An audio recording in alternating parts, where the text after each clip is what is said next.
আসসালামু আলাইকুম প্রিয় দর্শক, আমি আপনাদেরকে এর আগে অনেকগুলো ভিডিও দিয়েছিলাম। ভিডিওর মাধ্যমে আপনারা দেখতে পাচ্ছেন যে ব্রিক ফিল্ডের ভিতরে কিভাবে ইট তৈরি করা হয়। আমি আজকে এই ভিডিও ধারণটা করার একমাত্র কারণ হলো কালকে বললে তো আপনারা বুঝবেন না। 22 তারিখে হালকা বৃষ্টি হয়েছে। বৃষ্টি হওয়ার কারণে ইট যারা তৈরি করতেছে বা যারা মেরামত করতেছে তাদের এগুলা বৃষ্টির পানিতে হালকা নষ্ট হয়ে গেছে। নষ্ট হওয়ার পরে এরা এখন আর কাজ করে না।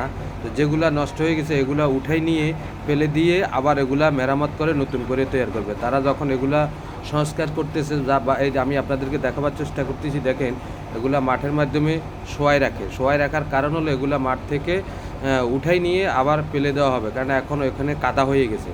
এগুলা কাটার পরে এবং এগুলা মেরামত করার পরে এগুলা শক্ত হয়ে যাবে। শক্ত হয়ে যাওয়ার পরে দেখেন বড় বড় স্টক করে রাখছে, ওই স্টকে রাখবে। এখান থেকে নেক্সট তারা বাটার ভিতরে